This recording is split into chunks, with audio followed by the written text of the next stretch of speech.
Hello, James here. Welcome to the edition of CineMarks with Paul London. You were going to say Paul, bonjour, weren't you bastard. You were bonjour. gonna, fuck that. What should I say? Well, you're Hispanic, so hola. Welcome to CineMarks. Yeah, buenos dias. Buenos dias. I apologize for my audio. My laptop got smashed this week, so I need to get it fixed next week. So hopefully my audio isn't too terrible. Let's talk about that. Let's talk about... Oh. Yeah. No, let's not talk about it. Never mind. Okay, I'm kidding. I've heard it this way, right? So, fuck. Tuesday morning. Was it Tuesday or Wednesday morning? Anyway, I woke up and my screen on my phone's broke. Right, I need to get that replaced. Got it fixed. Came back later on that evening. My laptop screen's smashed. So, I've got some, like, gremlins or critters causing trouble. Maybe both. Probably. Critters and gremlins. It'd be a good tie-in. Or is it a mash? I don't know these terms. Oh, so, Paul, you're away from home. You're getting ready for a show later on this evening, am I right? Yeah, I'm in Detroit. Yeah, I have a show tonight for Flophouse Wrestling, and it's going to be a party. That's the idea. Renee was telling me about some upcoming tours this summer, so looks like there's some pretty decent tours like the 2 years is going to be on, so I'm excited to see them.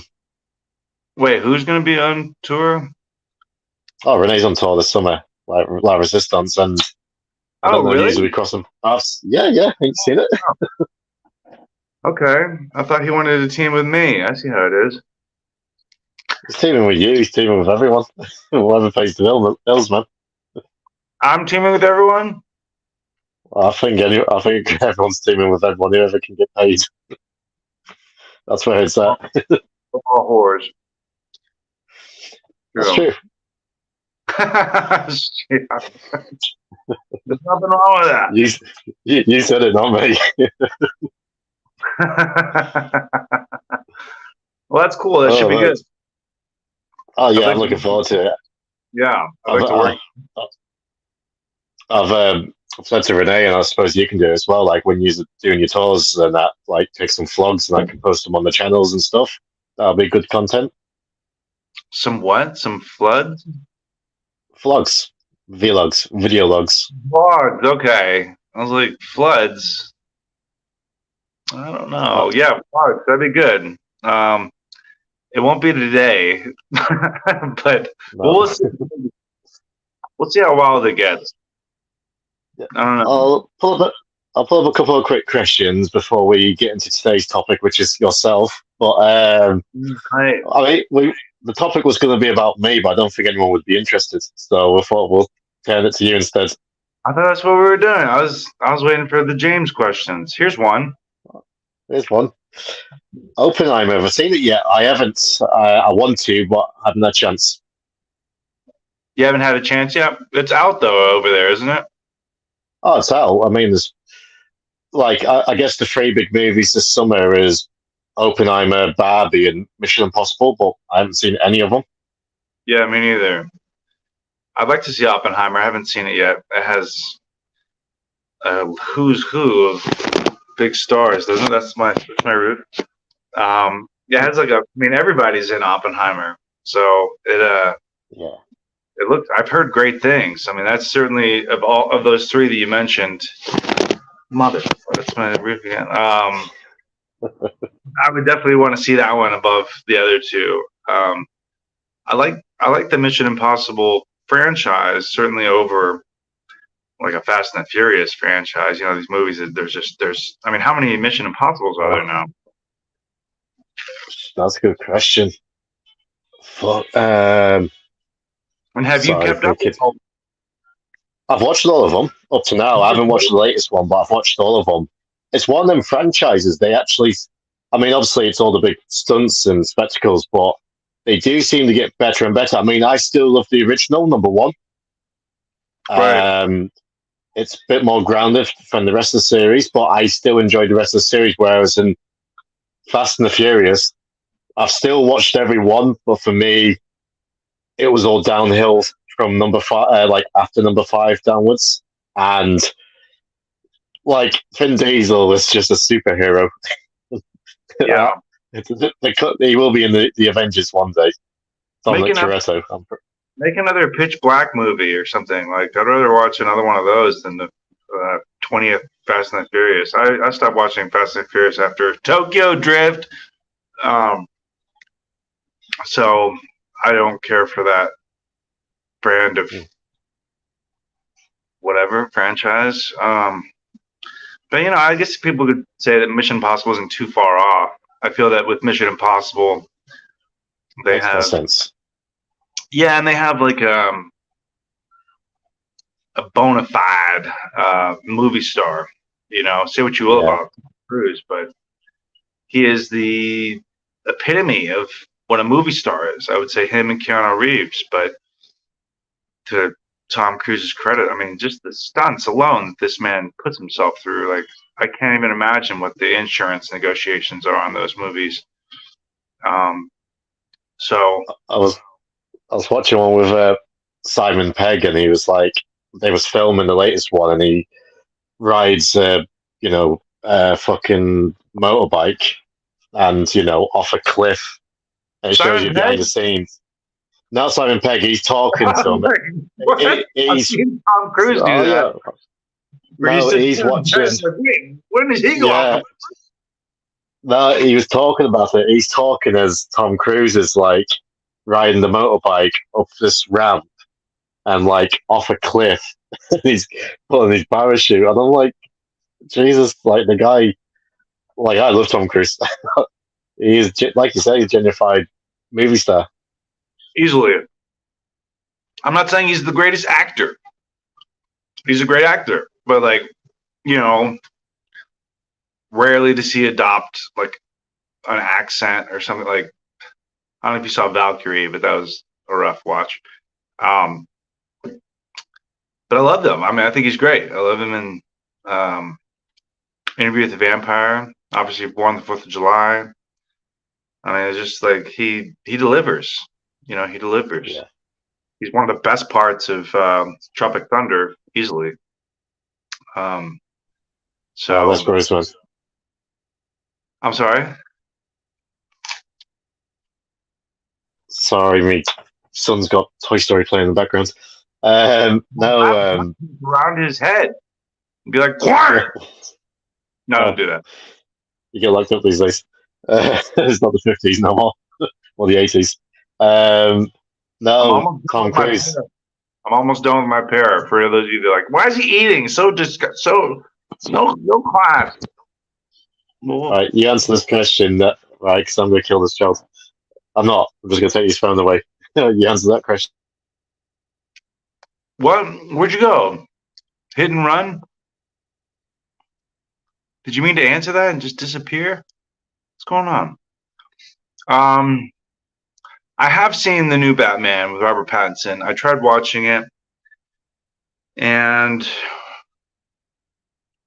I like the look of it. I thought, it's not my favorite Batman, and I thought he was awesome. Like he looks it.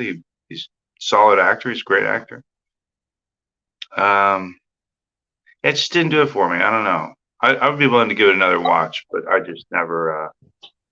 It's those kind of books. It's his bedtime anyway. I answered the question. I didn't mind it. It was nowhere near the worst films, but there's some parts was just it was trapped too seriously. Yeah. And like I love Nirvana, but you got Nirvana playing in the background, and it's already in that steppier tone. It's like quite a depressing movie. But we'll see. I wasn't a fan of the Riddler in it. Colin Farrell's he gives an inspiring performance. I thought I thought that was great. Amazing. The makeup was amazing. I liked him, but I didn't like the Riddler. To me, I was waiting for like someone else to be like the Zodiac mastermind. Killer? It's like the Zodiac Killer, right? Yeah. So yeah, it was okay. I'm not saying it's a bad film, but it's nowhere near me favorites. It's not a bad film, but Um, it's that film. oh no, there's terrible films. There's terrible Batman films. That's nowhere near the bottom. So Yeah. yep. Right. So I'll ask you a question, then, Paul. So not a wrestling question, a movie question. So I didn't know this till you told me. Cinemarks. You was actually, hey, This is Cinemarks. well, you told me and I didn't realize this, and then I had to go back and watch it, and I spotted you in it using The Faculty, which is an underrated horror movie. Well, horror science fiction, you could say, bit of both, but it's very underrated, and I love it. And I had no idea you was in that movie, like the extra in the background. Yeah, that was my first. That was my first time on a movie set, like a big, especially like a big movie set. That was my first time as an extra, as like a background actor, and yeah, they shot most of that. Well, they shot pretty much most of it in Austin and then the surrounding towns. And I was still in high school at the time. This is probably my junior year of high school, and they shot at the Texas School for the Deaf, like just off of South Congress in Austin. And I think all the football stuff they shot outside. I can't remember exactly where. It might have been Lockhart or something. I'm not really sure. But yeah, that was amazing. Like, what an eye-opening experience. That was super neat to get to do that, and got some pretty decent placement and there. I mean, no straight-on face coverage. There's a buddy of mine who I went to high school with who he got like a really good shot in the trailer where he's like lifting his hand. It's like panning across the classroom. I'm like, wow, Chris, they got an awesome shot of him. But with me, it was like, no, he's right there, wearing that. I would say the easiest scene to point out would be the scene where it's like a small locker room scene, which they shot this portion at Austin High School, and it's like it opens up on. Basically, I think the shot opens up on me putting stuff in my bag, and it's like panning across the lockers, and I'm in a row of lockers by myself putting stuff in my bag. And then there was like Usher and Elijah Wood in that scene as well, and it was a very small scene, so it was neat. I mean, it's my first time my only time actually meeting either one of them, but I didn't know who Usher was at the time. I certainly know who Elijah Wood is and was like at the time because I loved. This like this I was still like a year. I'm sorry. Sorry, was this the same year, like a year before Lord of the Rings? Yeah. This would have been like 90, 97, 98. I think it came out in 99. Yeah, I was thinking 99 it came out. Yeah, Lord of the Rings, I think that might have been 2000, 2001. Yeah. So, Yeah. but one of my favorite movies still to this day is The Good Son. Macaulay Culkin. Yeah, with him and Macaulay Culkin. And it's what a beautiful the setting, and it's beautifully shot. It's a very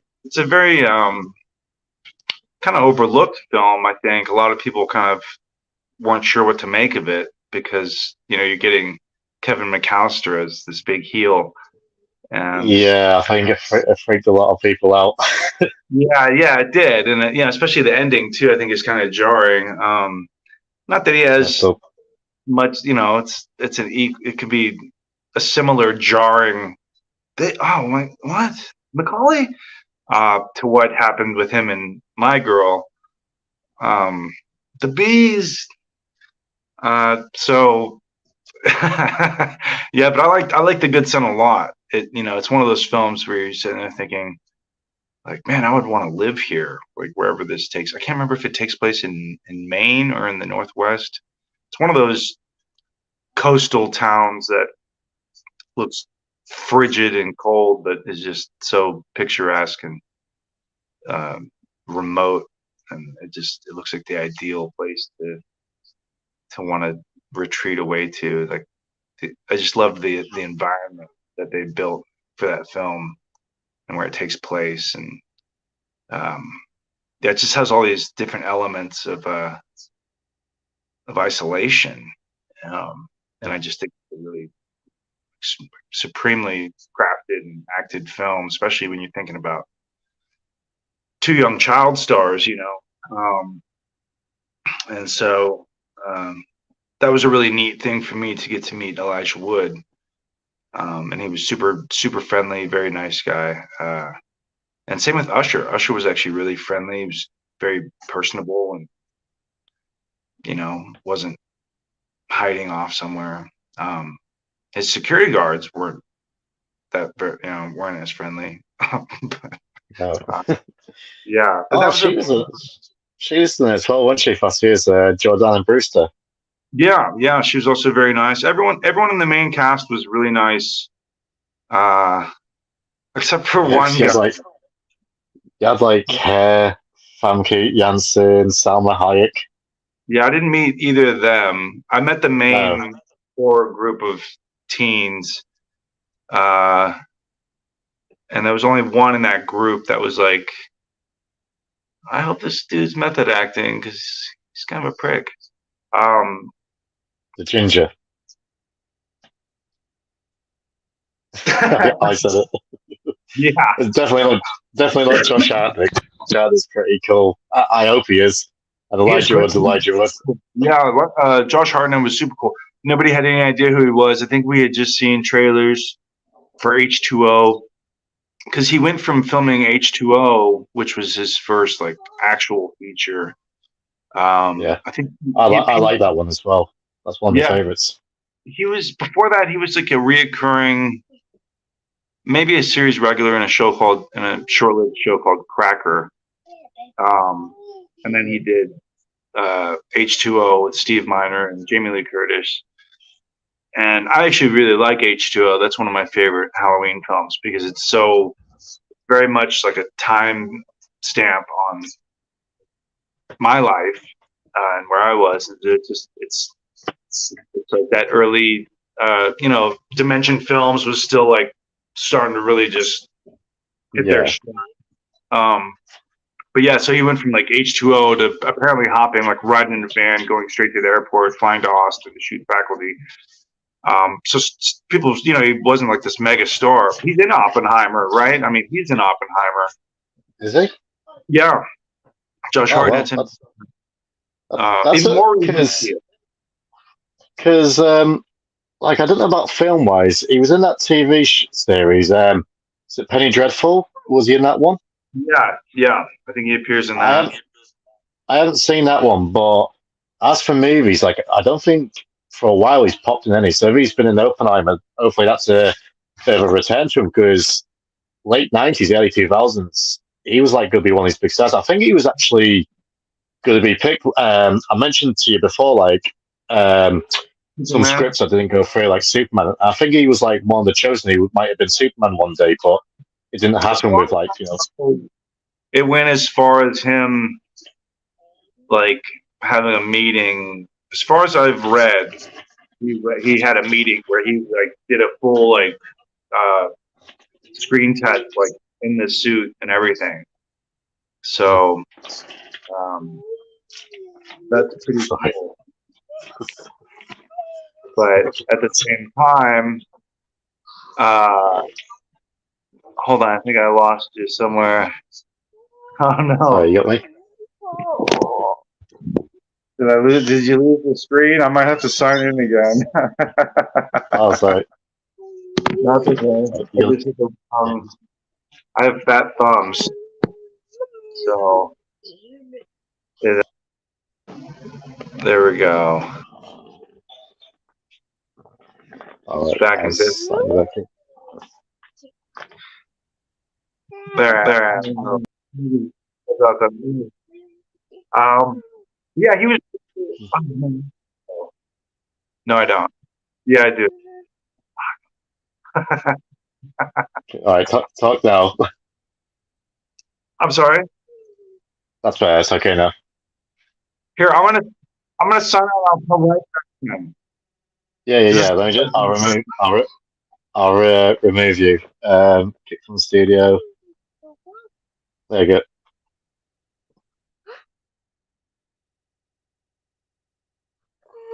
Right. All right.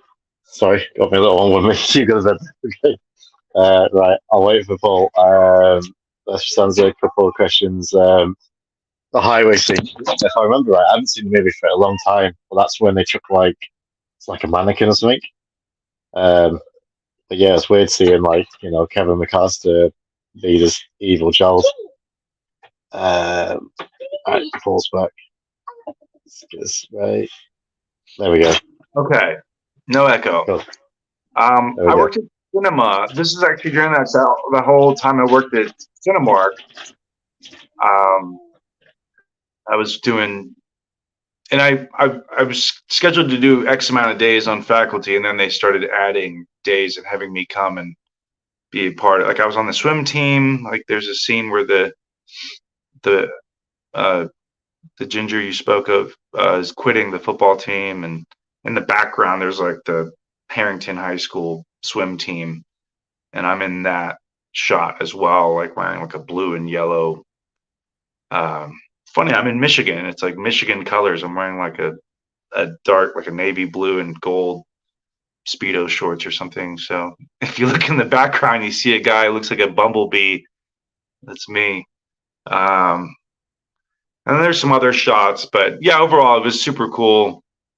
A really neat experience. And then seeing it all come together was really, really something. But anyways, I worked at the cinema at the time, and I remember Josh Hartnett and the main blonde girl, who I can't remember her name, but they both came into I forgot the actress name, but wasn't that character like Mary Bell, Mary Ann, or something like that? Yeah, something like that. Mary Beth, I think. She's spoiler alert. She's the alien at the end. Yeah. So they came into the movie. They came into the cinema, and they recognized me, and we chatted for a little bit before they went into their movie. And I mean, dude, he's like 6'3". I don't think people realize he's pretty tall. He's tall. But yeah, he was really cool. It was a good time. It was a really neat experience. Like I really lucked out for, if you're going to do extra work, like when you're first started know any better, and like you're just kind of like, I just want to be on a film set and start absorbing whatever I can absorb visually and by listening and just having that experience. I certainly lucked out on being on such a classic kind of genre hit, which maybe wasn't like the biggest hit at the time, but I think it certainly found like a neat little audience. To me, it was a throwback to your 50s science fiction movies, like Invasion of the Body Snatchers kind of movie. Yeah. How old was you at the time then? You must have been like late teens, early 20s then. No, I was like 18. Oh, you're still a teenager then. Yeah, I was 18. Oh, you were a baby. Yeah. God.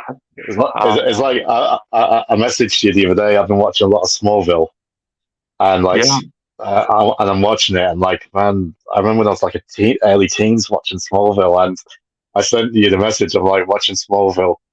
The only problem is it's making me depressed because I miss being a teenager. I know. Those were the days, as they say. The world was so different, at the time. It was just like cell phones, like it really wasn't a thing. So yeah, that was really cool. I remember we went to like the world premiere at the Paramount Theater in downtown Austin, and we were like trying to get into the auditorium. We were getting into the auditorium and finding our seats, and this person that worked at the theater, they're like, who is this? And my dad was like, he's in the movie. I'm like, what? Like, I'm not in the movie. I appear like in a blinking flash. Squint your eyes. I'm not in the. Yeah, the guy was like, he's in the movie, and like they tried to like funnel me like onto the stage with like the cast, and so wait, no, I'm not like in the like what? Yeah, and then I did from faculty. I'll just list off some of the extra work that I did. Yeah, please. I was an extra in this movie called The New Guy. Which has a bell. Has DJ Qualls. Yes. It was like a comedy, kind of a silly little comedy. So I think Eddie Griffith was in that, and yeah, it was funny. And then I was also an extra in Miss Congeniality with Sandra Bullock, who's extremely nice. Like, she was one of the nicest people I've ever met. And then I was an extra in this made-for-TV. It was like a movie of the week. It was a remake of this classic film called The Picnic, and like Mary Steenburgen was in the cast, Gretchen Mol. I actually met Josh Brolin. He came into the cinema. Cool. Yeah, because his wife at the time was in this cast, and they came to the cinema, and he was super cool. But the neat thing about my experience doing extra work on The Picnic was that I got pulled into like this little square dancing scene, and we got coached by this really, really friendly, like very kind, warm woman, kind of giving us some dancing numbers, and we were kind of doing a little bit of a rehearsal and stuff before we started shooting it. And turns out that was Patsy Swayze. That's Patrick Swayze's mom. Yeah, so that was really neat. That was really, really cool. And we shot that like in Georgetown, which is like just north of Boston. And then in that period, I had like a lot of like really near going forward. I had like some really cool near misses audition wise.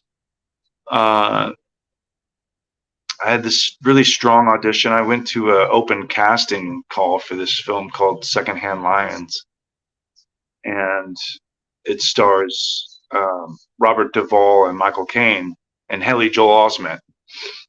And I went to this open casting and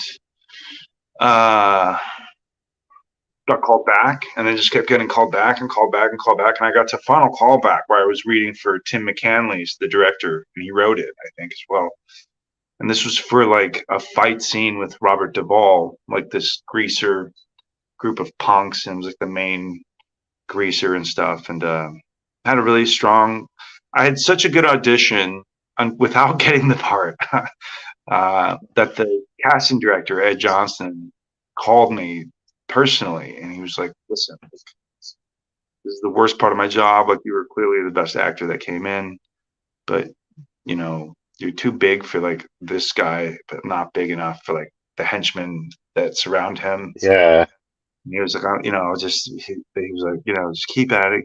Like, you're by far the best actor that came in. And he ended up getting me an audition off of that. He ended up calling a casting director and getting me an audition for the Alamo movie that came out, the big Alamo film with Billy Bob Thornton and Jason Patrick, and like this had like a bunch of names in it as well, Dennis Quaid, and I read for 2 different parts. I read for a Spanish general guy named Batras, and then I read for Bonham, who was like the messenger that went and let it be known that they were under attack, or that the Mexican army was coming.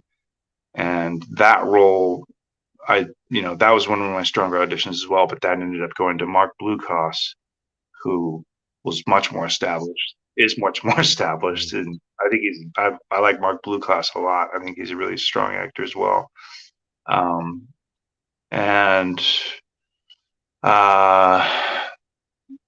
but just even in loss, so to speak, when you don't land these roles that you certainly put a lot of work into, but the idea is, I can't guarantee that I'll book the job, but I can guarantee that you're going to get positive feedback. Like if I'm talking like to my rep, or something, it's like ultimately I can't guarantee that I'm going to book the job, but I can guarantee you, it's going to be good. So, most of the time, there's bad ones. Well, there's a question here, and I'm going to add something to it afterwards. But Robert Rodriguez, he's the director of The Faculty, did some great films. He's awesome. Yeah, he was super nice, super cool.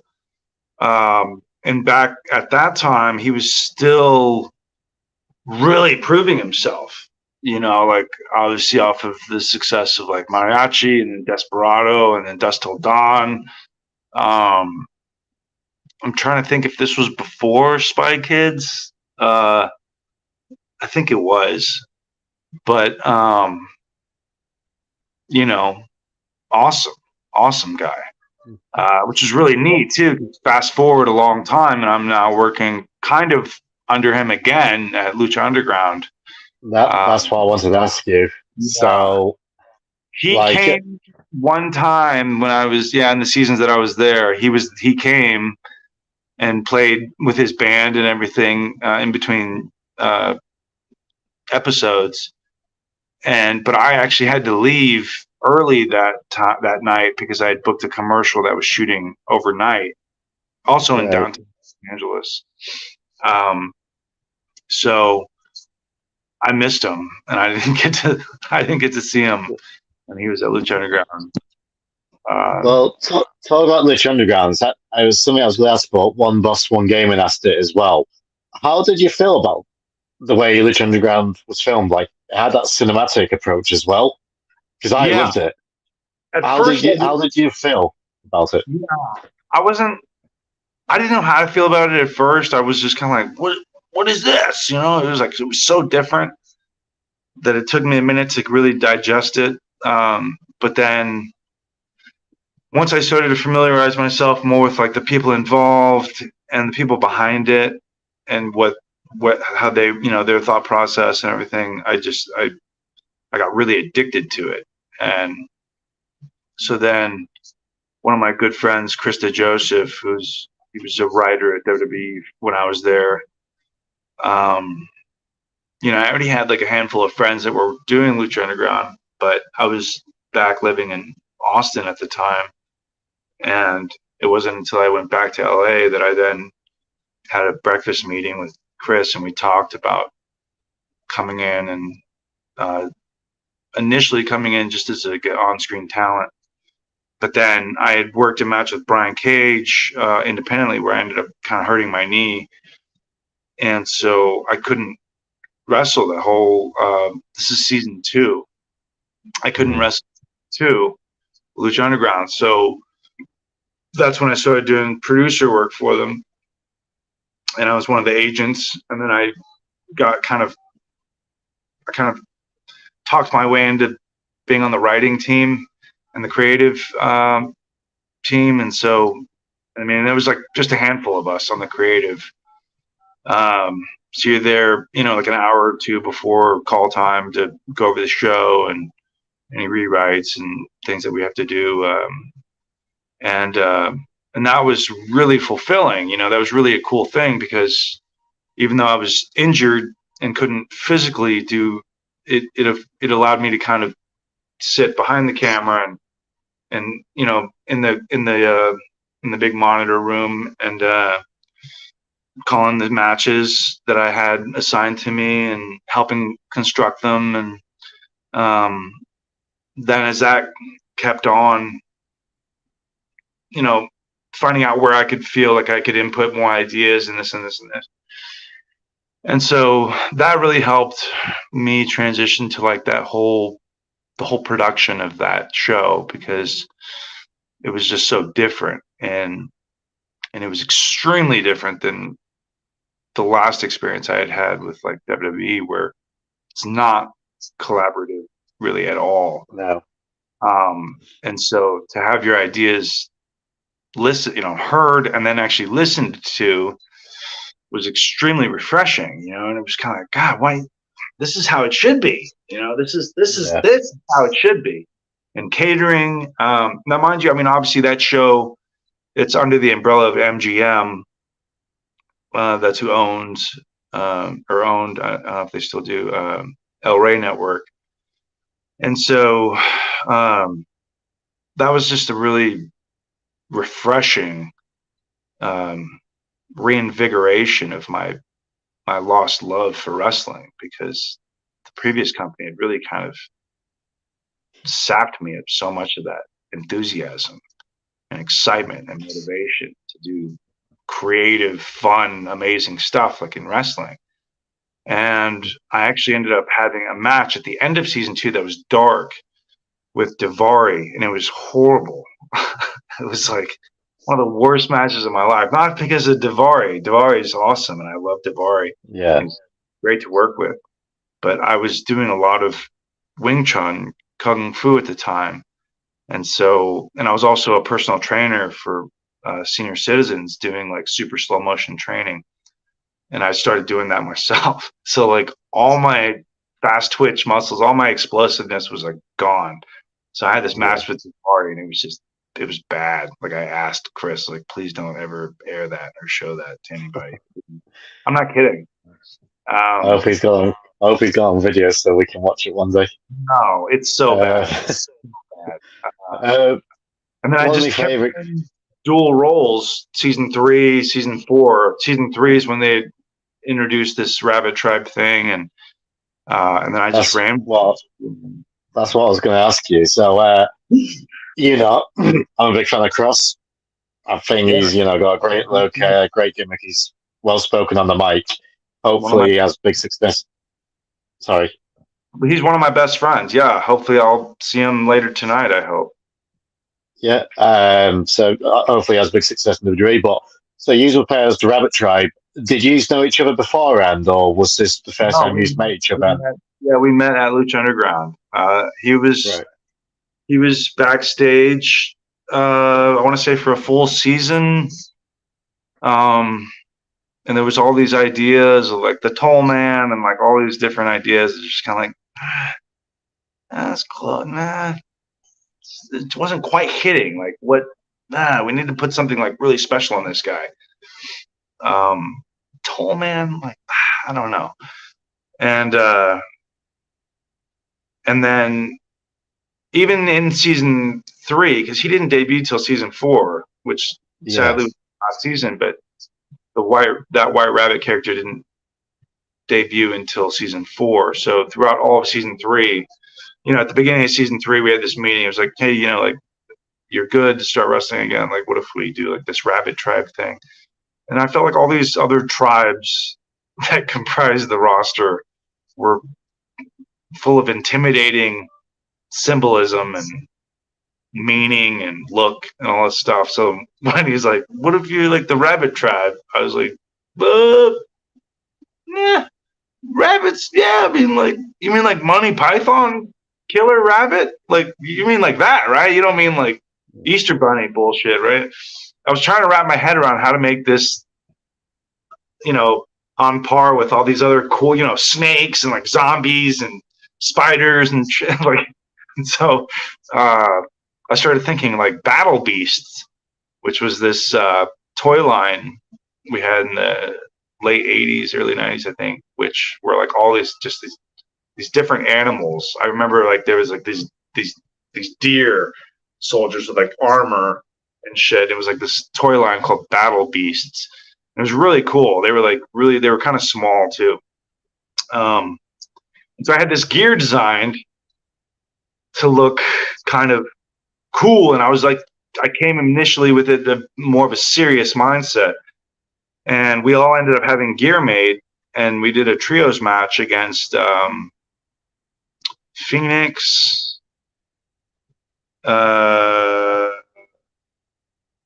maybe Drago and Aerostar. I want to say it was against those three. And it was I think it was. Yeah, initially me, Mala Suerte, and Ades, I think, or it wasn't Saltador initially in that one 6-man that we did. But anyway, so when it came to the back, everything was fine. And then in the meetings in the week over the phone, it was like, I was talking to Chris. I was like, "What do you think?" I was like, "You guys kind of all look like scuba divers." I was like, you don't like the outfits, okay? And he was like, "Well, I was thinking more like Alice in one," and like this before he could even say that's Alice what in I was one. thinking. Yeah. Immediately, I was like, "Of course!" Ah! So then for whatever reason, I was thinking like Big Showman, like equal parts like Mick Jagger and P.T. Barnum and Freddie Mercury, and I downloaded like 9 attachments of just cod pieces and sent them off to Chris. I was like, "This character needs a cod piece." He was like, "Yes, absolutely. Like, I love it." Well, like, so that was the first creative choice on the look of this character, was the actual cod piece. And then, I pretty much devised and enhanced any ideas that rotated around the Rabbit Tribe, and all the carrot stuff was like my idea, and I was really happy. Like, it's really refreshing when you have these ideas and they're welcomed and then they're used. Because it's just such a foreign concept, at least it was to me at the time. So that was extremely refreshing and rewarding, and again, reinvigorating to my creative spirit, which is like, "Oh, this is fucking awesome. Like, what a cool world this is, And it was fun." Well, I mean, we've seen some people in WWE try and do that sort of thing, and very, very white.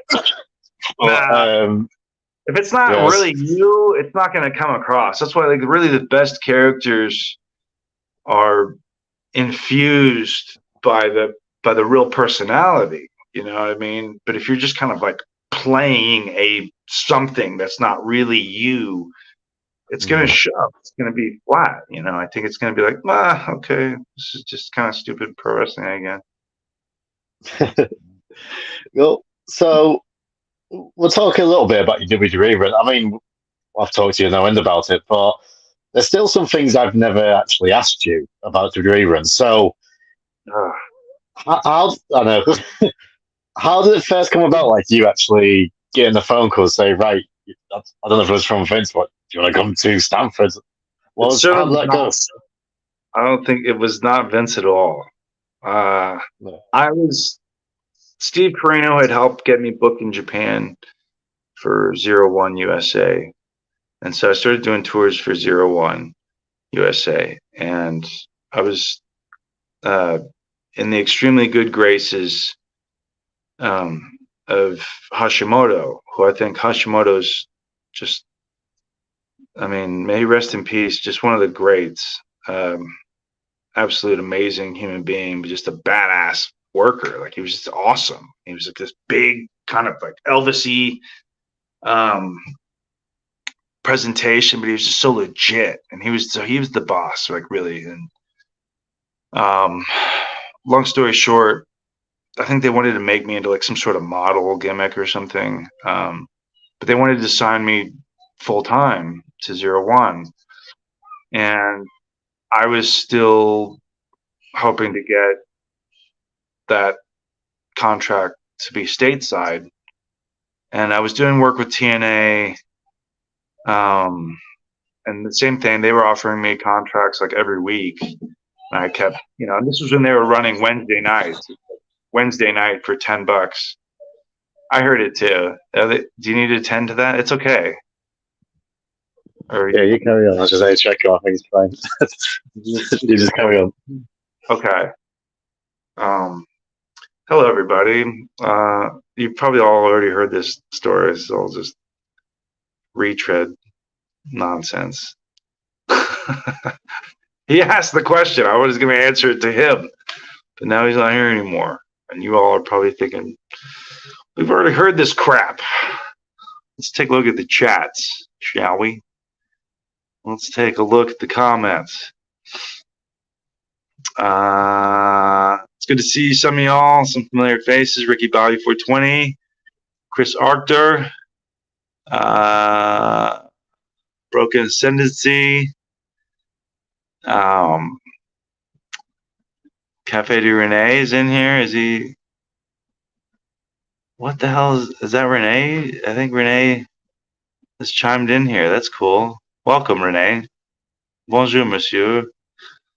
Renee's here?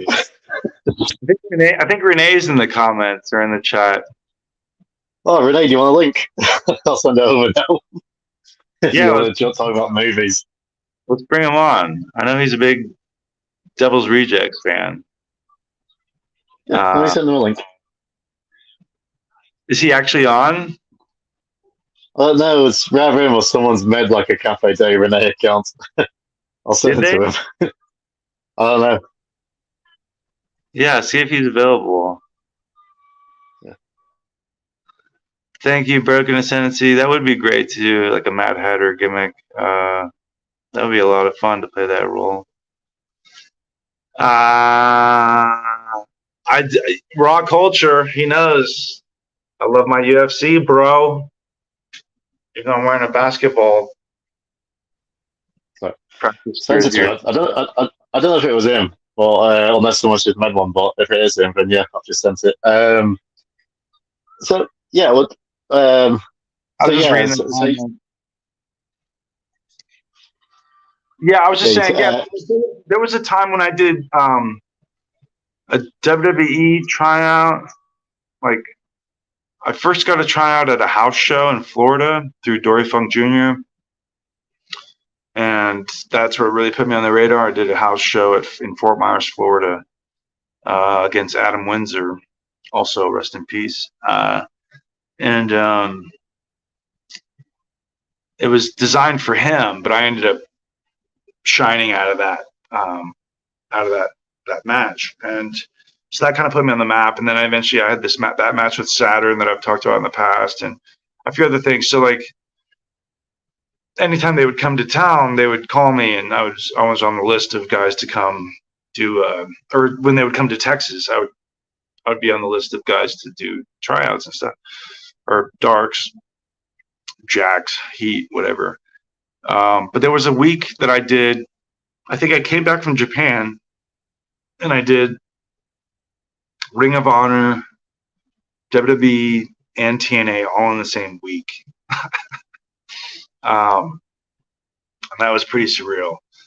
So, but I held out. I eventually got the attention of Tom Pritchard, because he had called me and asked me what my situation was. And I said, there's this, I have this contract from TNA that I really don't want to sign.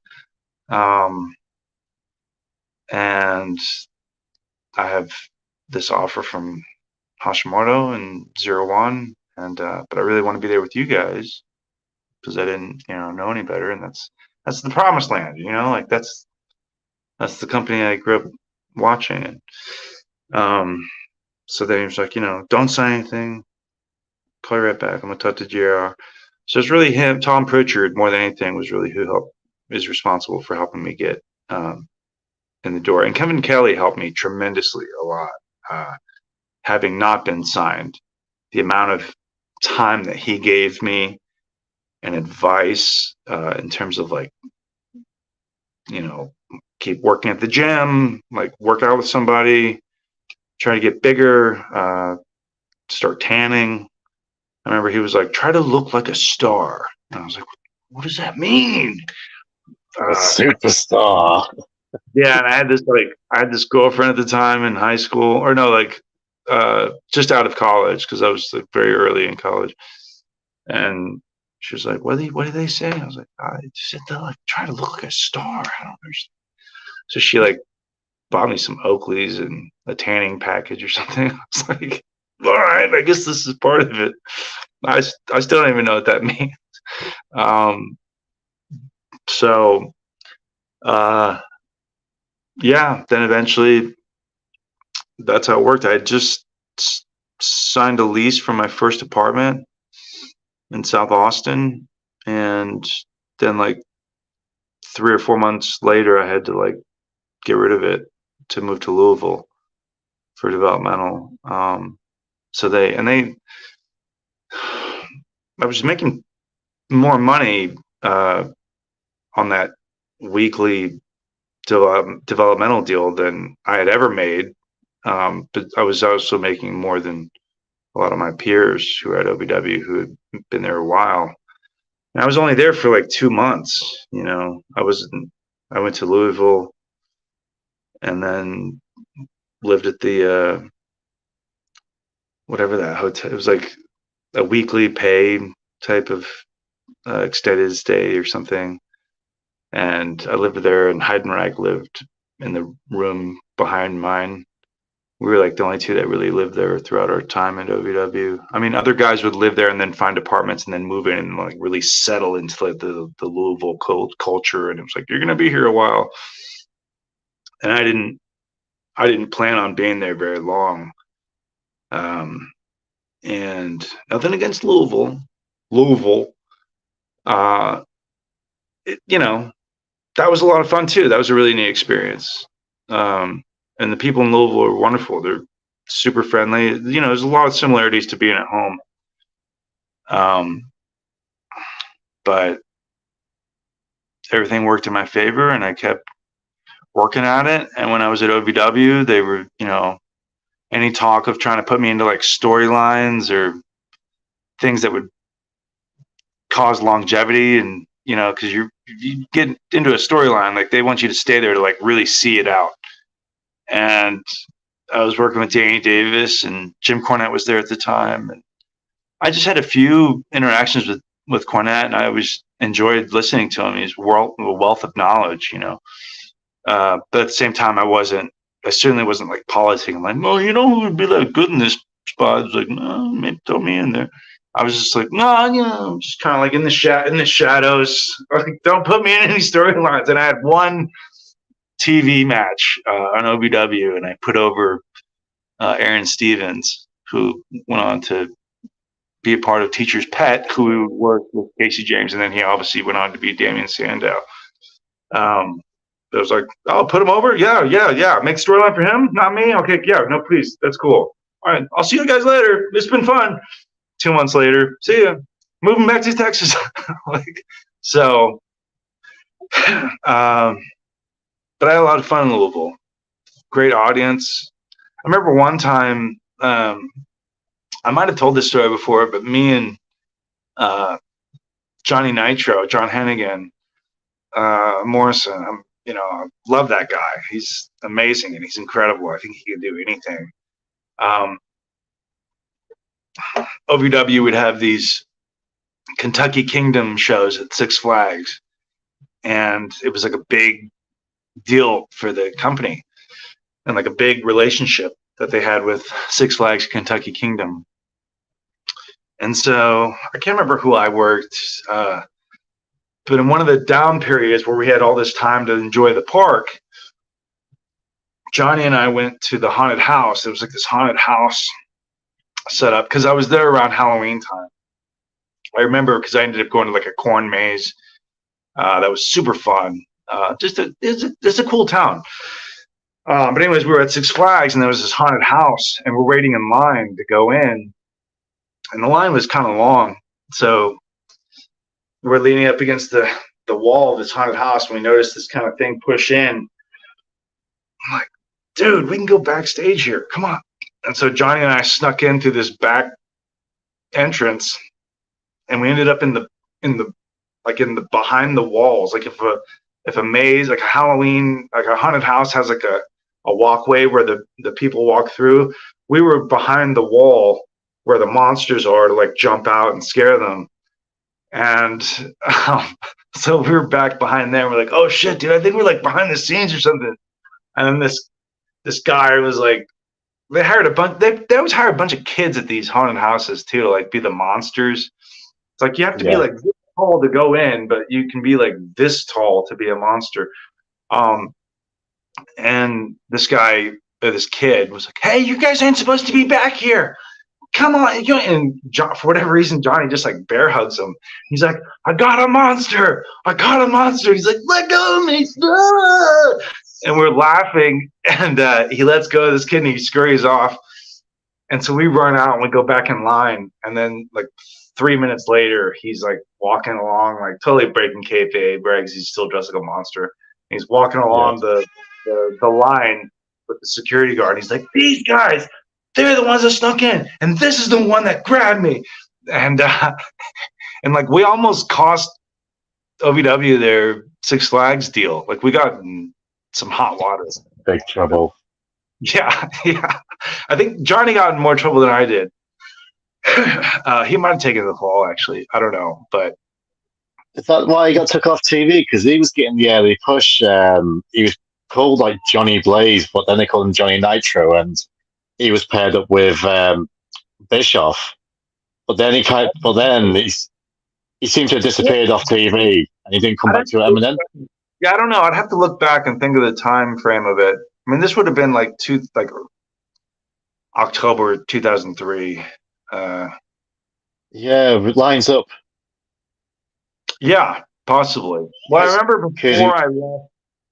before I left Austin to go to Louisville, I went to the Freddy vs. Jason world premiere because it was in Austin in Driftwood. Funny enough, like, I know it sounds bizarre, but like, so the Alamo Draft House, which started in Austin, they would set up these roadshow type screenings, and they ended up somehow getting the actual premiere of Freddy vs. Jason to be done in Driftwood, which is a small, I wouldn't even call it a neighborhood, but it's just a small little town south of Austin. Salt Lick Barbecue, some of the best around. And they had set up this like Camp Hack and Slash event where it was like a mock-up of a summer camp, and we had like camp t-shirts, and we all had to like wear like these short shorts, so we all in like big knee-high socks, so we all looked like campers from like Friday the 13th, right, like a slasher film. And they would have all these camp activities, and it was at this campground in Driftwood. I think it was like Camp in McCullough maybe. And then they ended up inflating this giant screen at the end of the day, and Ronnie Yu, Sean S. Cunningham, Ken Kersinger, Robert Englund. There was a handful of these, I mean, definitely those main heavy hitter players. I don't think any of the the teen cast was there or anything. But I just specifically remember, like Ronnie Yu, Sean Cunningham, Robert Englund, and Ken Kersinger were all there, and they did like a big Q&A and like all this kind of stuff. I'm pretty sure they ended up doing like a Hollywood premiere after that. But this was like the first time it had been shown. And so that was literally the last thing I did in Austin before I went to Louisville. And then I was back in Austin like 2.5 months later. I will say that account wasn't Renee. I didn't think so. No, he just messaged me, went, no, it wasn't me. I think he's a bit busy, if I go jump on, but the problem was someone used that name and they commented something like negative about Maven, and like we love Maven, so I've just had to ban him from the chat because wrestlers do watch our channels. I'm not just saying it, they do. I don't want them thinking something's been said when it hasn't been said. So if you are gonna like imitate me, Renee, Paul, instant ban. So there you go. You fucked yourself over. Oh, instant bans! I see it now. Yeah. So Yeah, be on your best behaviour. Maven's Great. channel's great, by the way. Have you seen it? Which one? Maven. No, He's got a I YouTube heard he's channel. got yeah, I heard he's got one. I haven't. I mean, Yeah. everyone does now, I think, but yeah, I haven't seen it yet, and I don't really. There's so few channels. I mean, like even one of my favorite podcasts, the Slaughtered Lamb podcast. I'm so behind on catching up with their stuff, and like they're one of my absolute favorites. I've just been really trying to busy myself up a lot over the past few months, and I'm very fortunate to be busy and to be, yeah, no, I'm really fortunate for it. But it does come at a cost. Where I'm like, oh, there's so many of like these shows that I really love supporting that I'm so behind on. So, yeah. My child's on one. I'm gonna. I don't want to say I'm gonna kill him because I get banned. Oh, I'm gonna kill him. So yeah. So why don't you go back to movies a bit? So you auditioned to be Superman, and Yeah. from what you told me, you've done pretty well in it. So what was that? Was that like an open call? Was that an invite? How did that work out? That was set up by my manager at the time.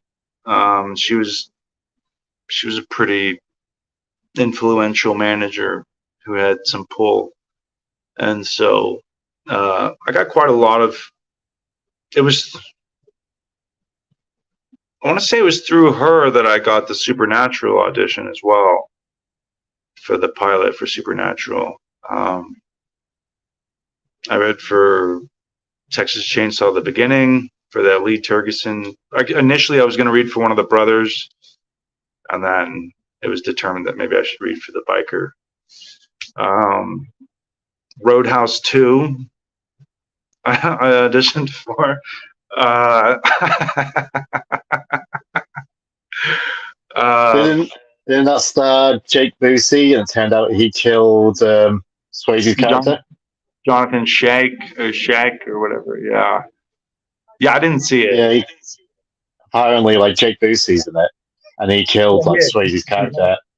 Yeah, Joe And Busey's the main villain, and I was like reading for his henchmen.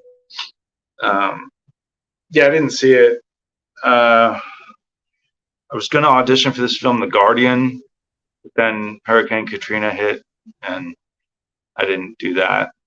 I read for, but see, also having done the extra work that I did, I was working through this company called Third Coast Extras, which I hope they're still around. They were in Austin. And they ended up calling me a lot for auditions directly too, for that, through, which was strange because they were getting me auditions also. And I had an agent as well with this company called Acclaim. And they got me like the Sin City audition. I read for Idiocracy. Yeah. Funny enough, that the role that I read for, and I read for Mike Judge directly at the Third Coast offices, and he was super cool, and he was like laughing and like loved everything that I did. But they ended up, casting Horseshoe Luther Reigns in the role that I think it was for like the bailiff or something, and they wanted like this big hulking guy, and so like that's not me. And I read for Scanner Darkly, which is a very overlooked Keanu Reeves sci-fi film. It almost looks like a watercolor painting. This film. yeah, I know that I haven't seen it, but I know the movie. Yeah. So, God, I'm trying to think of what other auditions are. Yeah, it was a fun time. There was a lot of work in Austin at the time. I think it's picking back up again. I think the Texas incentives are really, there's something I think I saw about a $200 million Texas incentive thing to really start bringing a lot of the work back to Texas, because for a while there, it really became New Orleans, Shreveport was like the hotbed. And then like Albuquerque really blew up. But Well, now, Texas, a lot of Atlanta, people's moved there, like yeah, from New York and Los Angeles. I mean, I listen to Joe Rogan every week, and he lives in Texas. Kyle Gallner just moved to Texas Oh, from like cool. Maine. Yeah, yeah. It might be Austin. I'm not sure. My chiropractor, Ken G, whose wife is Candice Michelle. They moved to Austin. Uh, it'll always be my home. I love it, and I hope to one day be able to just live there and shoot stuff full time. And it's a great place. I love Austin. It'll always be my home, even if it's changing quite a bit because all these goddamn Californians. Has there been? Oh, think about it now. Has there actually been a Texas Chainsaw series, or have I No, just forgot about it? not a You series. see, There should be. because they're doing a Friday the 13th series, or Yeah. called Camp Crystal Lake, or whatever they call it. The There's talks. last Friday the 13th movie that came out, the Marcus Nispel one with Jared Padalecki, that was shot in Austin. I love that Uh, movie. yeah, I that think was it's shot. one of the best remakes. Actually, the gas station where that Clay character on the motorcycle goes and meets the teens, like that gas station, that's Driftwood. That's right there where I'm talking about, that little town where the premiere was and has the great barbecue. That's Driftwood, where that gas station is. But they shot that all around Austin because Marcus Nispel did the 2003 Texas Chainsaw in, out near, I want to say, is it Martindale? No, not Martindale. Maybe Martindale. Somewhere between Lockhart and San Marcos is that massive mansion from 2003's Texas Chainsaw, and also Texas Chainsaw at the beginning, where the family lives. Like that massive mansion. That's real. That's a real home, and that's in the middle of like what you see on screen is very much what you see in real life. In those two Texas Chainsaw 2003 and the beginning, like that, and they're not kindly to people like pulling up and driving up it's private property, um, and Texas loves their guns, so it's I don't think that there should be a Texas Chainsaw Massacre not filmed in Texas. If any production wants to shoot it anywhere other than Texas, I think it should just be shut down immediately.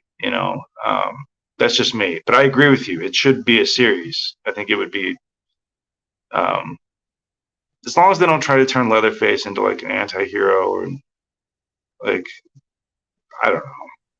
That's what they've kind of done. Well, I mean, there's been shitloads of sequels, but not the last film, which was terrible. That one, you was actually cheering on. You was cheering on Leatherface. Bucharest. Fucking. They would shoot that like Bucharest, I think, or Romania or something. Yeah. Which one was it now? Leatherface too. The one with Leatherface, the one with Steven Dorff. Is that the one you're talking about? It's like a prequel.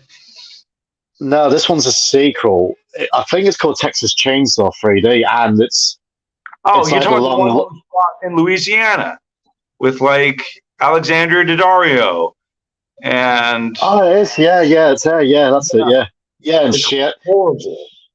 Yeah, and she's like his guardian at the end of it. Yeah, I befriended the main. I befriended this awesome actor from Louisiana. I think he's there now. His name's Paul Ray. He's awesome, and he's like kind of the actual villain in that movie. He's like he's like policeman or something. Yeah, or mayor or something like that. Yeah, like the mayor or something. Yeah, he's awesome. So that to me is like the only reason I would watch that film is for him, because he's the best part. But yeah, that movie is and Alexander Daddario. It's laughably bad. Like she kicks the chainsaw over to him. She's like, "Do your thing, cuz." Is there a worse line in any horror film than "Do your thing, cuz"? If there is, please put it in the comments. Actually, I'll tell you one right now, because I'm in this room and my remote doesn't have a guide button on it. There's none of these buttons say guide. So I'm just kind of flipping down, going channel to channel. And like this Transformers, The Fallen or something. So I started watching that. I was like, oh, this is ridiculous, right? Yeah, it's terrible. And there's this one character, and it's like the most serious delivery that this dude says. And I think he's talking to like Shia LaBeouf's character or something. And he's like, even when you cross over the rainbow, the leprechaun, you find out the leprechauns have put a booby trap on you. And I was like, what did he just say? Once you even cross over the rainbow, you find out the leprechaun booby trapped you? Who wrote this? Like, what? I think Tazzles has got you beat though, and you're going to agree with this. Oh, Evil dies tonight. That's up. You win. He wins. And I met Michael Anthony or Anthony Michael Hall at a convention. He was super cool. And I was like, how many times do you hear Evil dies? He was like, oh, dude, honestly. It was so weird too, because like when I met him, I'm not even kidding you. It was like I don't think he knew me, but like he knew, but he was calling me Paul, and he was like, yeah, I know Paul. Like I was just like, did I? I don't think I introduced myself. Do you get that? Like, we'll get back to that story. But do you get that from like auditions or like from other actors? Like they recognize you from WWE or your wrestling career? Not really. I read for this one director. I can't remember. It was at the MGM office, or it was Mandalay Bay. It was at the Mandalay Bay office or something. And I did my audition, and it was like in a room full of like producers and the director and cast director. And he was, after the audition, he was like, have we met before? No. Are you sure we haven't worked together? No. It's like, how do I know you? It's like, I don't know, are you a wrestling fan? He's like,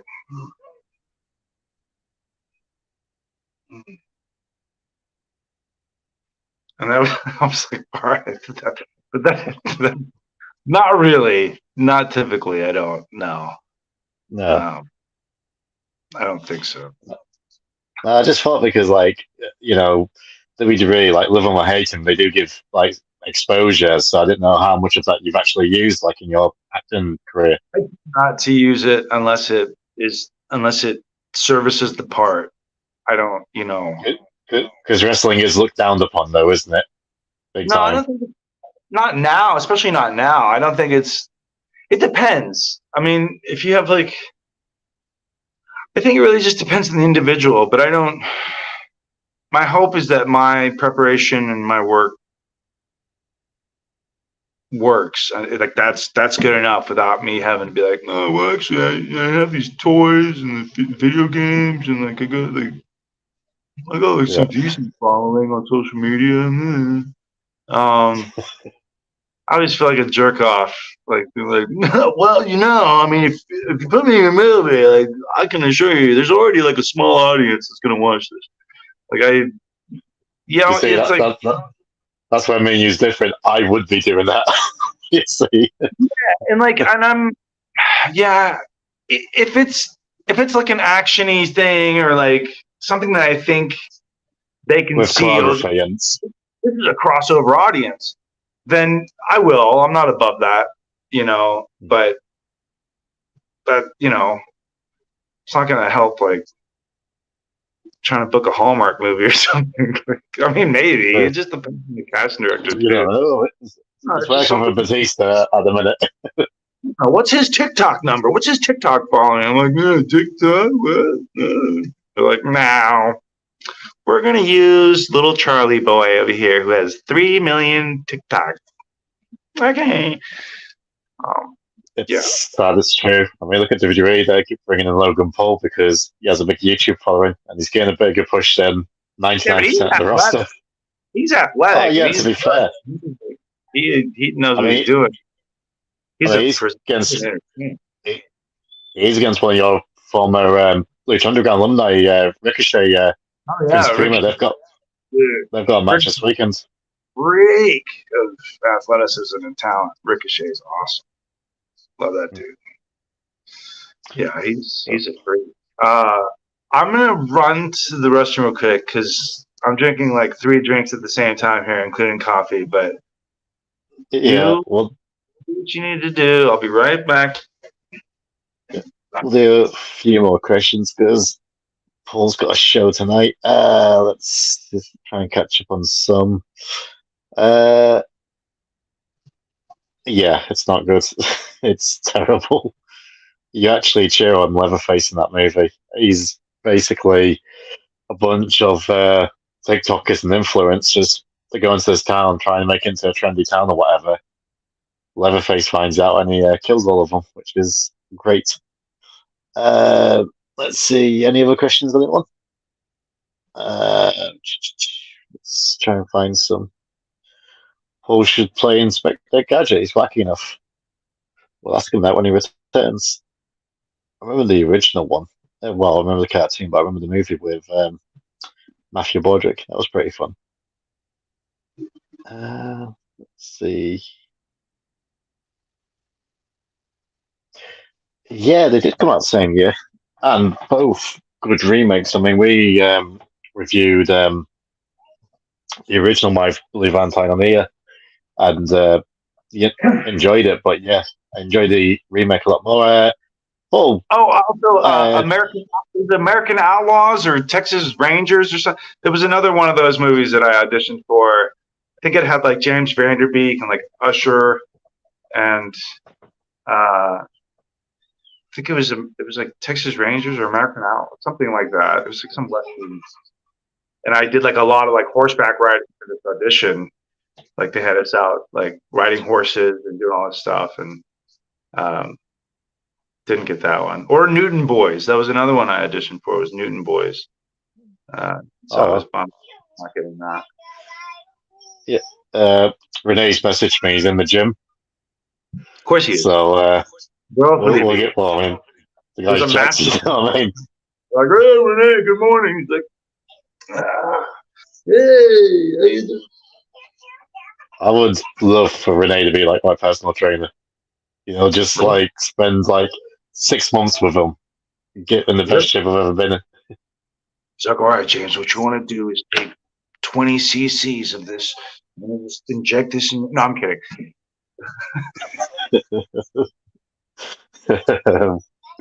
Well,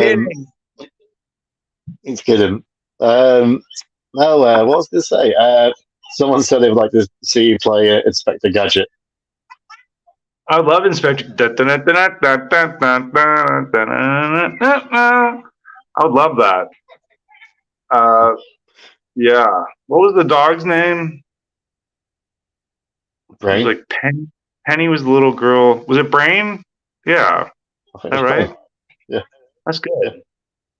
I didn't see the Matthew Broderick one. Sorry, Chip. I haven't seen. I've accidentally gone through some of your questions. Post a couple below, and I'll ask them. I promise. Post them below, and I'll ask them.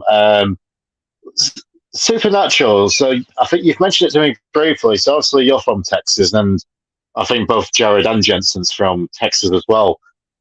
Yeah. How did that come about? I mean, Supernatural for me, top 5 series. I love the series. I watched it from start to end. You know. Final episode, you know, a little tear came. Loved it, but what was that like auditioning for that? And where was you in the pecking order? Like, how close did you get to it? And I'm surprised you didn't audition again. Obviously, that's the other thing I forgot to ask you as well. Like, when you started wrestling full time, I'm guessing that put a stop to a lot of your acting opportunities. Yeah, no, it did. I tried to audition as much as I could when I was home off the road, but it was tough, especially because at the end of the day, I'm at the behest of this wrestling corporation that if they don't want me to have off at the time of this production, then I have to bow out of it. And that happened a couple times. And that was extremely frustrating and infuriating, where it's like, this will promote me more and you don't have to lift a finger. Like, you idiots. Are you serious? But yeah, it did slow it down, obviously. And you're on the road over 300 days a year. So that really kills anything that you kind of want to do with like any kind of home life. And you're only home 2.5 days a week. So it's rough. Yeah, there's a lot of talent in Austin. I mean, in Texas in general, but when that pilot was presented to me, the first thing I remember reading was just that stood out to me was just how well written it was. It was so well written, and the characters were so well written, and like occasionally you get really excited as you're reading something just because the writing is so good. You can see it. And that was one of those cases, easily. That's the standout for me in terms of just how well written that pilot was. So that was one to like really get excited about. I don't think I was that like into like up the food chain on the pecking order there. But a few years ago, I did get pinned, which for Legends of Tomorrow, that DC show, I think. Yeah. So that was a bit of a heartbreaker, because that was like I went to audition in Burbank at their studios, and I got called back like within 30 minutes to come back that same day, like an hour later, to read for the producers and everybody. And then off of that audition, I got pinned, which means like they put a pin in you. It basically says like, you're one of our picks. It's going to be one of you three. And then was that for a main cast character or like a guest character? For a guest role. It was like a luchador guest role. Right. Heartbreak. I was like, oh man, I would have loved to go to like Vancouver and shoot this. And, Brandon Routh, I think, he's on that cast. So yeah, that would have been really cool. So that was a bit of a heartbreaking one. I'm a masochist, man. I'm addicted to rejection. I mean, Supernatural, I don't know how much of it you eventually watched, but did you ever catch the wrestling episode and like The Miz was a guest star in it? No, that was a fun episode. I watched like the first season or two, maybe, and Jared Padalecki wasn't a star at the time. I think he was still doing the supporting stuff. I think he was like in Cry Wolf and House of Wax. Yeah, he's cheaper by a dozen. He had like a small part in. Yeah, and I know Jensen Ackles had done some stuff as well, but same thing, like not.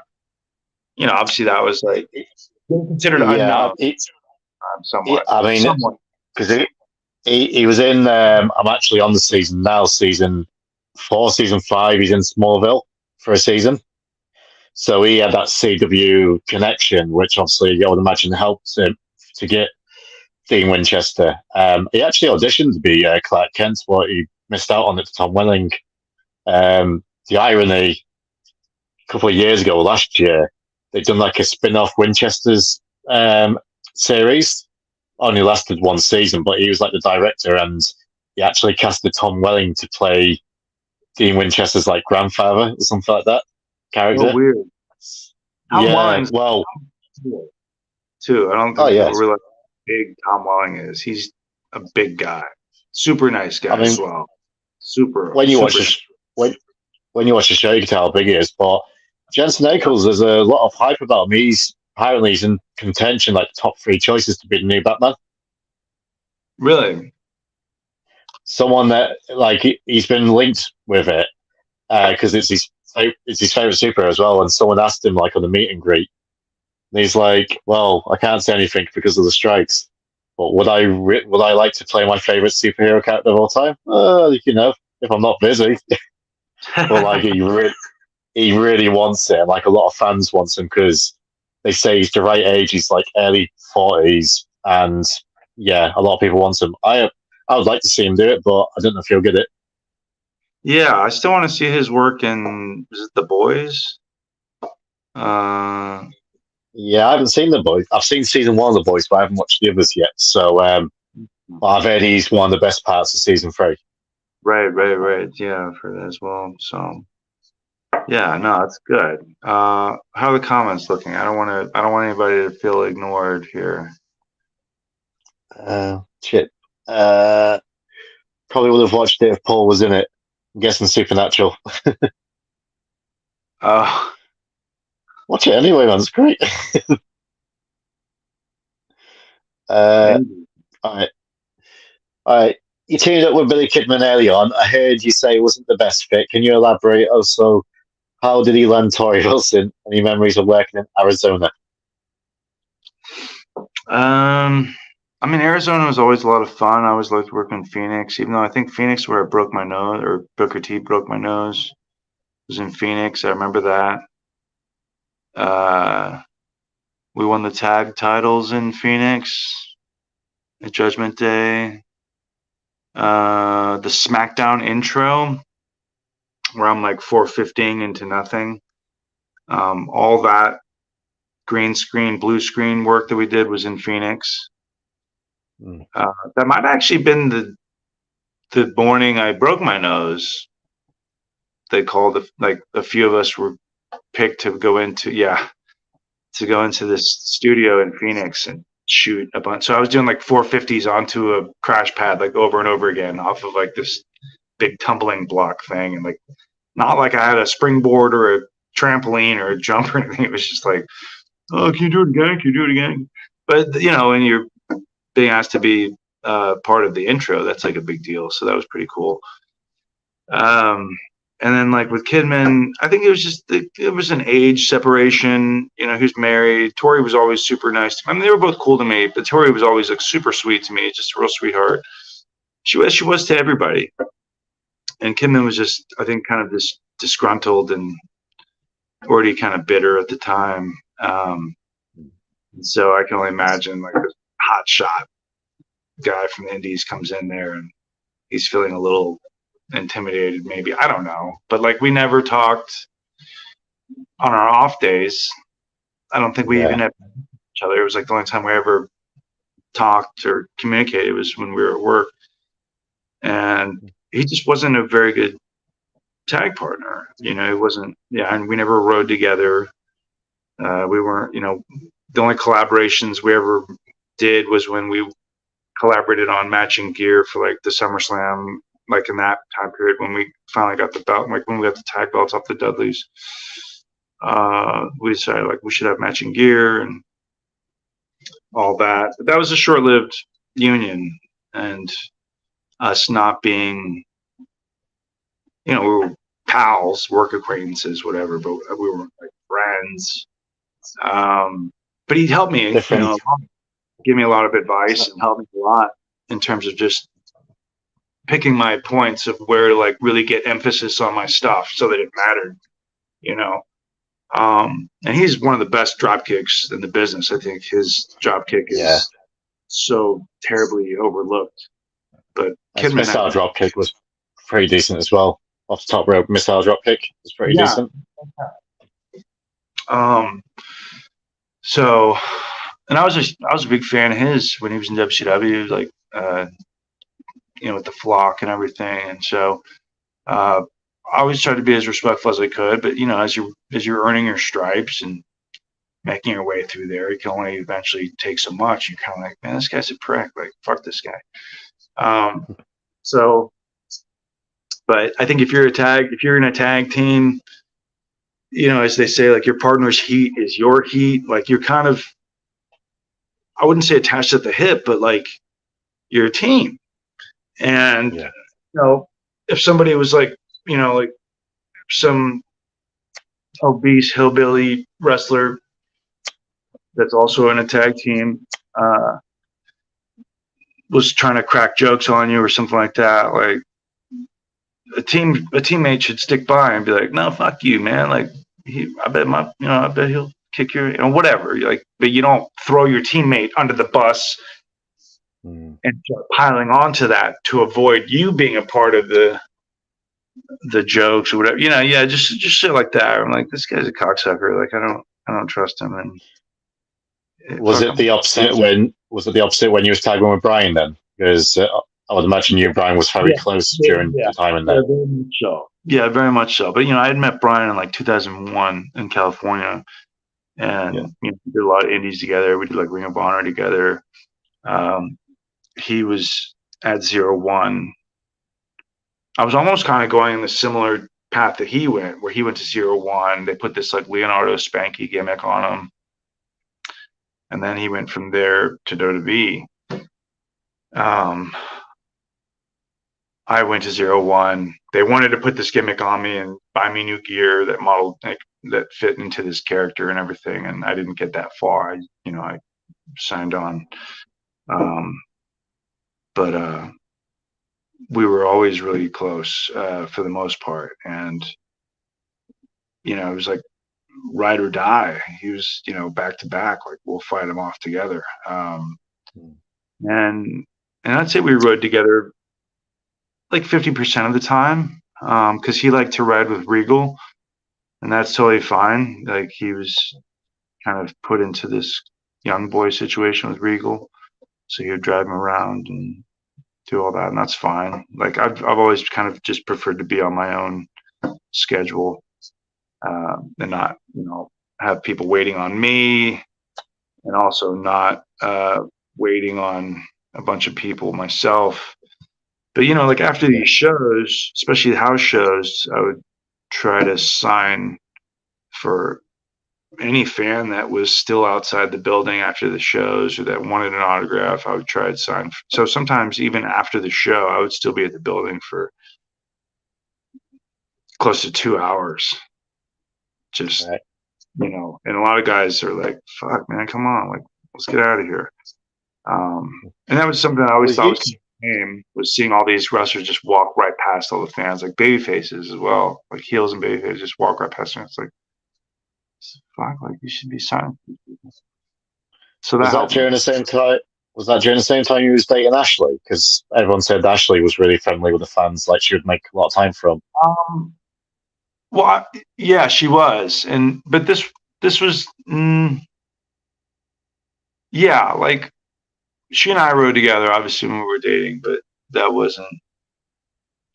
didn't matter because we were both that way. And that worked out fine. But no, this is even like before all that, I think. Right.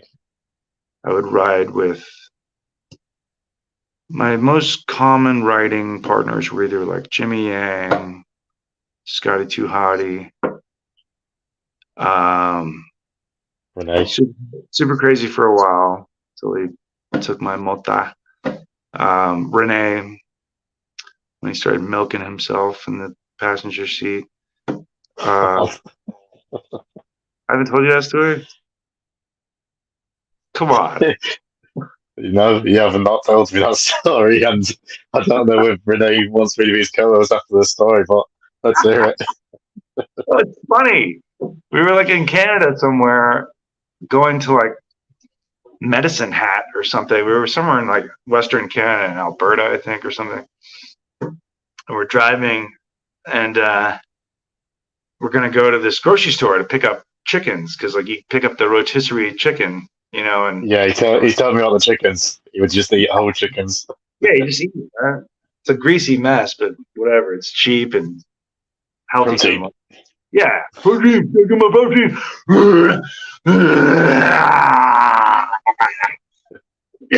So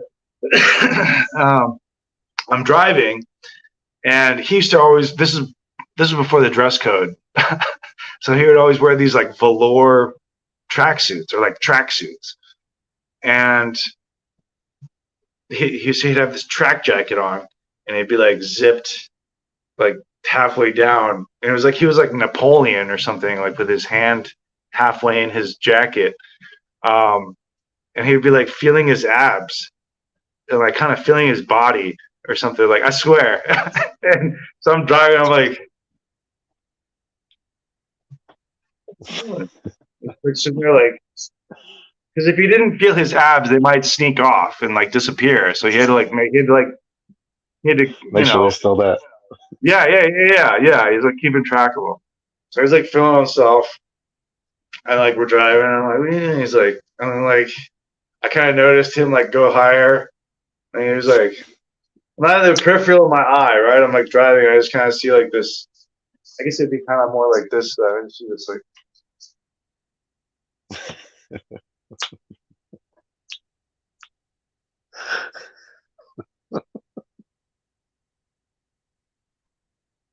I'm lactating again, and I was like, what?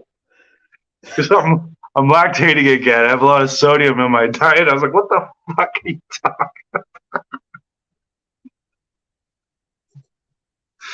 I was like, dude, that's probably not healthy. Whatever is causing you to fucking milk it up at the teat, probably not. Probably don't want to do that anymore. I'm doing a live stream with him tonight about 1 o'clock. So you should ask him. Oh yeah. Ask him if the milkshake machine's working. Yeah, doesn't need to buy protein. Just get out of milk. Just there you go. Oh, could be worse situation. It could have been a mesh shirt situation. Could be worse. Always. I've never told that story to anyone, and I won't. Out of confidence, but honest to God, every time I think about it, I piss myself laughing. You know what you did? Oh yeah. I won't tell anyone. I won't tell a living soul. I'll wait till you tell people. But I can't help but laugh. Friends don't do that, man. That's fucked up. That's fucked up what you did, man. You know what you did. You know what you said. Mm-hmm. You know what you said. I'm amazed. I'm amazed. I'm not going to name names, but I'm amazed that, the guy who was the champion at the time was friends with this guy, because I'm not. The way one of them. No. Yeah. It's once you get to know them, you're like, okay, I can see. But I don't know. I don't know what the motivation was to put them together. I don't know. I don't know any of that stuff. So, any more questions? Start wrapping this up. Mate. Yeah. My pre-stretching, my yoga. I've never done yoga. I've never done yoga. My pre-show preparation. Thank you all for hanging out and all my babble and self-centered. Yeah, we've got quite a few people here, so hopefully you enjoy it tonight. I've got a bit of a drive tomorrow. Well, not too bad. 2-hour drive. That's nothing. Come on. Yeah, me boys, my eldest two have been away all week, with the grandparents. It's important. So, picking up tomorrow. I have missed them, I'll be honest. So, it's weird. It's like, oh, I can't wait to have the peace. But then, after a day, it's like, oh man, I do miss these kids already. So, good sign. Love to London, have fun, Paul. Enjoy Charles. Don't know Charles. Oh, Charles. Spoke a joint outside the venue you're working right now, Paul. Looking for the show. There we go. Charles has the party started. I love it. I can't wait. I'll be heading there shortly. So looking forward to meeting you. Come say what up. Don't forget to like the stream, everyone. Thank you, CG.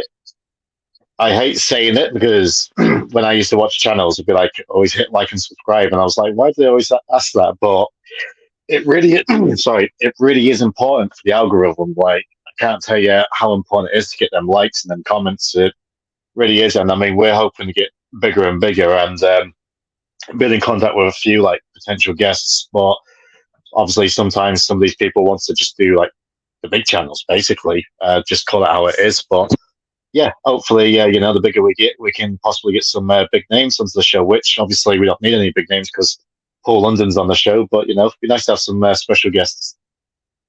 I'm gonna put a link to my Amazon wish list. So please, please buy me stuff. No, you'll never hear that here, so don't worry. Please, show you a nipple. Yeah, like please subscribe. $2 a month.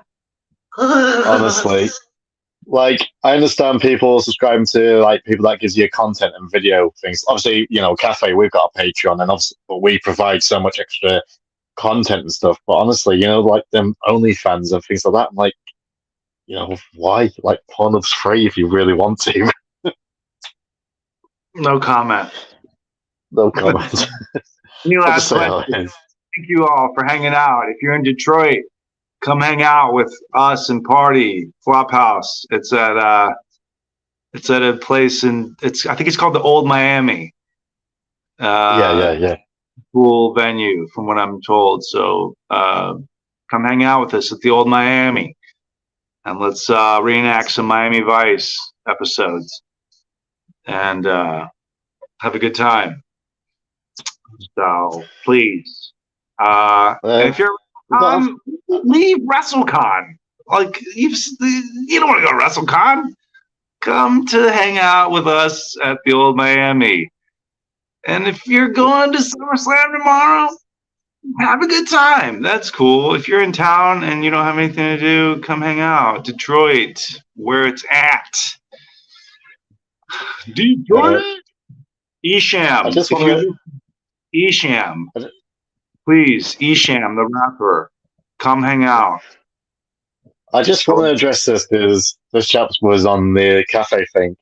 So the other night last night we had Primo on the show, Carlito's brother. Right. So a couple of people complained because it was like 48 minutes long. I will explain how it works, okay? And I'm not saying this as arrogant because I do podcasts. I'm just explaining what it is. So many guests can only give so much time, basically. Now, when it's your own podcast, you try and make the time for it. But Primo's actually running the fucking promotion now in Puerto Rico. I don't know if you know that, Paul. No, I had no idea. Yeah. He's running the promotion now. So WWE Council still? Yeah, his dad's one. Carlos. I'm not saying this to be disparaging or being arrogant, I think, but you just got to understand, like, some of the guests we get on, we always ask them before, and like some of them's like, we'll go as long as you want. Well, some people, like, we've got families, they're busy, they've got stuff to do. So, I'm sorry 48 minutes wasn't long enough for you, but you have to understand we work with the time we're given. Like, I appreciate the comment, but you have to think about this kind of stuff. Okay, so thank you for anyway, but I just wanted to address it. You selfish bastard. Well, it's it's just how it is. I mean, but some people might just generally don't know, but I'd rather just explain the situation. I'm not upset, and I love the fact that people want to watch more of us. I really do appreciate it, but I just wanted to, address it. I'm with Ishmael. Ishmael's right. I prefer shorter podcast episodes as well. This one's already gone way too long. So if you're still here, I thought you said it was gonna be like an hour. You always say we'll do an hour, but then you always keep going longer than what you originally say.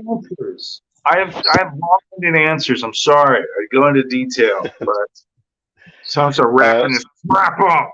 Tired of this. Wasn't it supposed to be a guest from Nightmare on Elm Street on the air? Yeah, I'm trying to get that sorted out soon. So stay tuned. In your dreams or in your nightmares. Oh, have you heard the fact they're making a recrawl to Nightmare on Elm Street? No. I don't want to hear this. I heard Blumhouse. No, just stop. Yeah. Stop the conversation right now. It's a recrawl. It's basically what they've done with the 2018 Halloween movie. That was a recrawl. It was a sequel reboot. So I think they're planning on doing something with Freddy. And I'm like, You saw how good the because three recent Halloween movies were. the first one, in my opinion, was all right, but the other two were shit. Then What again, was the worst thing was what was all right about? no, it wasn't great. The 2018 one, I enjoyed it for what it was. Yeah, the doctor was fucking stupid when he put on the Michael mask. The entire I started laughing. fucking stupid. Hold on, No, wasn't that bad. The other two were terrible. dude. The opening sequence in 2018 set the tone for how stupid this whole thing was going to be. Okay, this is basically like we do CineMarks for another year or two, whatever, or maybe not. Maybe we just go right now. Let's go to a state penitentiary and we'll just get full granted access to go. Let's go. Why don't we go interview a fucking notorious serial killer? I'm sure that's easy to do. We're podcasters. We'll get the word out. Let's do that. That's what they said. That's what they said.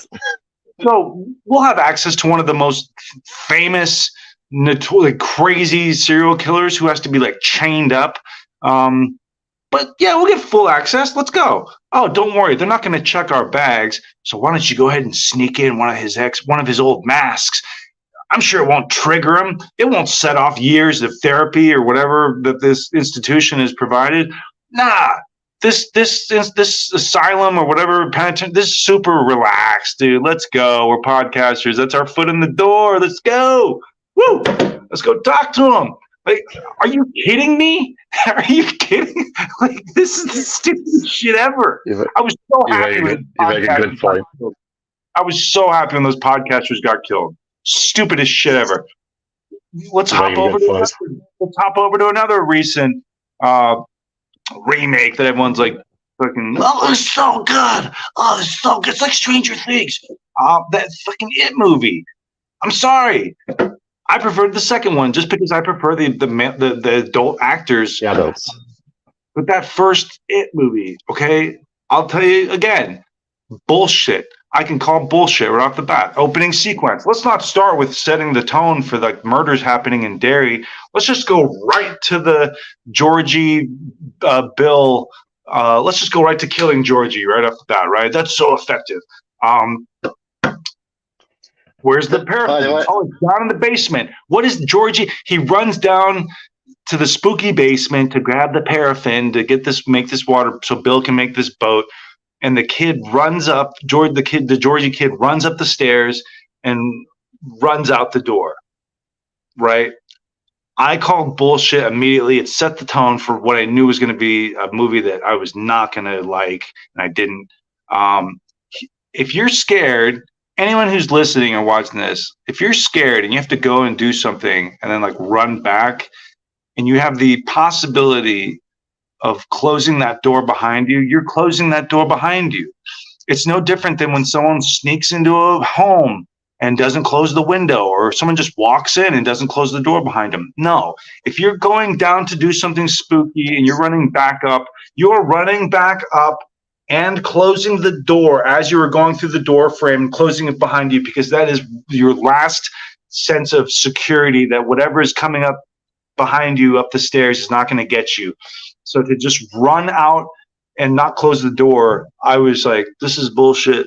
This is bullshit. I already know this is a disaster. Like, I'm not going to like this. And I didn't like it. I didn't like that they changed the time period to the 80s to make it more Stranger Thingsy. I didn't like any of it. But those three Halloween movies, that's it. Those three Halloween movies, brutal. What's your thought on Bill Skarsgård? Brutal. Poor man's Loomis. Brutal. Putting the mask on. All of that. Horrible. What's your thoughts on Bill Skarsgård? I thought he was great in Barbarian. Thought he was awesome. Is he? Such a redhead. He's going to be in the reboot of The Crow. See what happens. I don't know. I mean, I like him. I love The Crow. I like him in certain things. I thought he was miscast for Pennywise. I thought they should have cast an older actor who's worn and weathered and has dealt with like legitimate fucking pain in his life. Not saying Bill Skarsgård hasn't, but he's part of an acting family. You know what I mean? So like, yeah, I don't know, but to me, it's Tim Curry is to Pennywise as Robert Englund is to Freddy. You know, it's like you really have to find someone it just works. Like it just works. And I didn't think that was the case for Pennywise. And I didn't like the makeup. There's a bunch of stuff I just didn't like. No, because like that Pennywise, that Tim Curry, it's so much more simple. And there's a real, that simplicity is frightening. It's not overly busy. I know what you mean. It's like he looks like a clown you would see at the circus. Yeah, and this was like some sort of weird, like, I don't know, French Parisian type clown thing. I don't know. Last thoughts before we go then. So the Freddy recrawl. I mean, we'll probably do a Freddy. We've reviewed Nightmare on Elm Street if people want to check it out, but we'll probably talk about the series at another episode. But if it's a recrawl, so that's telling me that, especially if it's Blumhouse, they're going to be doing something similar to what they've done with the Halloween. So are they going to have Robert Englund come back as Freddy? But I mean, the makeup. I don't know. I just want to hope it's a terrible rumor. He can't move like he can. I don't think he can actually. I think he's got some sort. I might be completely wrong, but I don't know if he's done damage to his hand because of the weight of the glove all them years. Wouldn't it be more the damage to the shoulder? Might be even that. Even. I don't know. I hope it's just a terrible rumor. Well, you know my thoughts. You know, trailer to The Exorcist, haven't you? Oh, is that with the two girls who's possessed? Or did is that another movie I just caught the sight of? That's it. Is that it? Little white girl, little black girl, yeah. Tons of CGI. You see, I'm not a big fan of the Exorcist movies, you see. I think they're fucking overrated.